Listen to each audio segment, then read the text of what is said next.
This all happened around Christmas/New Year's, but I just found this sub and I'm obsessed with it now, so I have to give my story. My grandparents immigrated to Canada from Italy in the 70s and opened up a restaurant. When they passed away, the restaurant went to my parents. Over the decades they grew and expanded it. I have been working at the restaurant since I was 15. Over time my parents got older and eventually retired, becoming snowbirds, go to Florida for the winters. They left the restaurant to me about a few years ago, but still retaining a small percent ownership as an additional revenue stream along with their savings and annuities. Soon as I gained control, I pretty much modernized the old place. Remodeled the restaurant, changed the logo, reached out the local and national papers to put out ads, invited food critics, bloggers, vloggers, etc. It was very slow at first and I began to worry that the loan I took out to do all this was the biggest mistake I had ever done and I ruined 3 generations of my family's business, but eventually it began to work and a local semi-famous YouTube featured us in one of his videos and that was the catalyst for more people to come and review, and eventually we were seeing 5x 10x the business we usually get even if it's a Monday. We became a hot spot for major events and it wasn't uncommon for a celebrity to come. On those nights I even arranged for special high-profile chefs to visit and cook for our guests. Costs a fortune. So during the holidays we were beyond packed. It got to the point where people would have had to make reservations in July to get a table in December. This process took years to get to where we are now. When it gets busy I don't just sit in the back office, I'm on the floor doing whatever needed to be done. Even if that means I greet people, bussing tables or even mopping the floors. Other nights when we have high-profile guests or events I'm in a blazer and am acting in charge though. On one night a group of 6 women walk in. 5 of them look like they are still in their early 20s and the head of the group looked like she was in her mid-20s. Best theory, she was one of the other 4 girls' older sister or possible older sorority sister to incoming college freshmen maybe. I was greeting at the door. As they were walking up, Queen Bee Karen was telling the baby Karens on how this place is awesome. Food is amazing and there might even be celebrities here. When she came up to me she told me she needed a table for 6. I replied, of course, can I please get the name on the reservation and quat. She looked at me and said, oh, I didn't make one but it's okay, the owner is a personal friend of mine. He said he always has 1 or 2 tables that he keeps open for special guests and said we can have one of those tonight and quat. Now generally this is true of many high-profile restaurants and lately I have been doing that as well, but I had no clue who this woman was and she definitely never spoke to me about any of this. I did get she was trying to get in without a reservation, but she literally picked the worst person she could possibly talk to and try this. I told her I am sorry but we cannot seat anyone without a reservation, as you can see we do not any seats available in quat. I didn't want to go all out and say I'm the owner and we have never spoke before, so I never promised you a thing because I didn't want to embarrass her in front of the other girls she was with. At first. She then went on and said out loud to one of the other girls to take a picture of me. She will speak to the owner and make sure I'm either cleaning the toilet or fired by the end of the week. The other girls following her lead were like, yeah, kiss your minimum wage job goodbye and quat. I'm not sure if they were in on it with her or they honestly thought she knew the owner.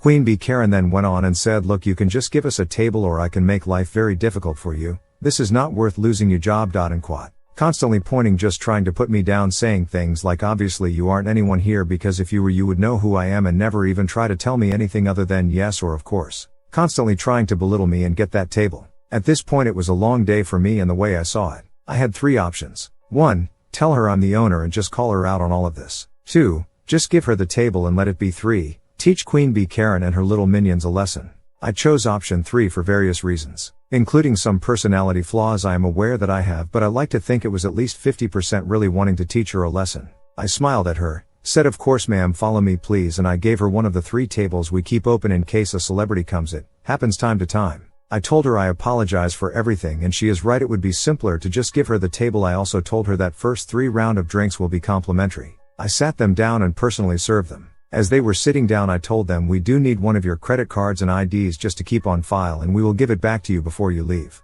Queen Karen gave me her cards, and told the baby Karen minions that tonight was on her. I took their orders and got them their free drinks and told them due to how busy we are tonight there might be a delay on the food. All the girls were thinking of and cared about were their free rounds. They ordered their 3 rounds and still no food. They eventually called me and asked me to check on it, the whole time giving me the world's most nasty attitude since even before they ordered. I told them I will check on it but also asked if they would like any more drinks. They ordered 2 more rounds by the time the appetizers arrived. At this point they are all drunk, having done nothing but drink on an empty stomach most of the night and only having had salads after. As more food arrives the more drinks are ordered. What these girls never realized was they are at our VIP table, which alone costs a few thousand just to sit in, but I didn't charge them for that. What I did charge them for was all the super expensive cocktails they had throughout the whole night except for the first 3 rounds. In addition, the table they were sitting in as mentioned was VIP, so the menus were a bit different. For one, they don't say prices on them, trade secret, and in addition it had certain higher end menu options such as white truffle, black caviar dishes and specially imported West Coast oysters among other things. At one point in the night I was honestly rethinking what I was doing and thought I might be going too far with these poor girls. They might not know any better, but some things reassured me throughout the night.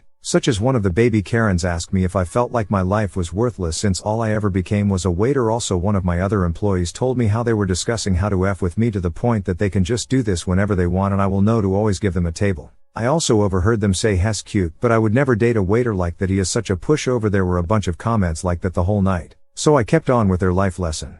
By the end of the night each girl racked up a bill in the range of $500 to $600 per girl. When I handed Queen Karen the bill of $4,232.23 with tax and tip included of course, I have never seen anyone sober up so quickly. She went from laughing and giggling with her friends to nearly in tears. She called me over instantly and asked if this was some kind of joke. I took the bill, looked it over and said, "Oh, yes, I apologize, I will get you the correct bill in a moment." Again she felt a complete sense of relief thinking she got someone else's bill, called me a F idiot and went on to talking to her friends. To be fair, I did make a mistake. I did forget to count her 8th order of a dozen oysters that costs about $120 per order. So I gladly just went back and added it to the order. When I went back to give her the correct bill she flipped out again, going crazy. I just asked if there is something on this bill that she didn't order. She and the girls in shock go over every single line of the bill including the first few lines that show their original 3 rounds which say complimentary and quat. They then took out their phones and line by line went over everything line by line for the 100th time, adding everything up.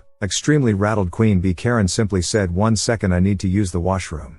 Part of me thought that she might just pull a dine and dash and leave the baby Karens with the bill, but kinda low key I did in a way remind her we had her ID and CC without making it obvious. I thought she was going run out on the bill. 10 minutes later she comes back with new makeup, obviously she has been crying, and makes up a whole story on how the food was awful, the drinks were bad and so on, demanding that as bare minimum I should cut the bill in half with the agreement the baby Karens will chip in, even though she originally told them the night would be on her. Then as if a light bulb went off in her head she again mentioned her relationship with the owner as if it were to give me additional incentive to cut the bill in half. Holding back a grin at this point I told her no.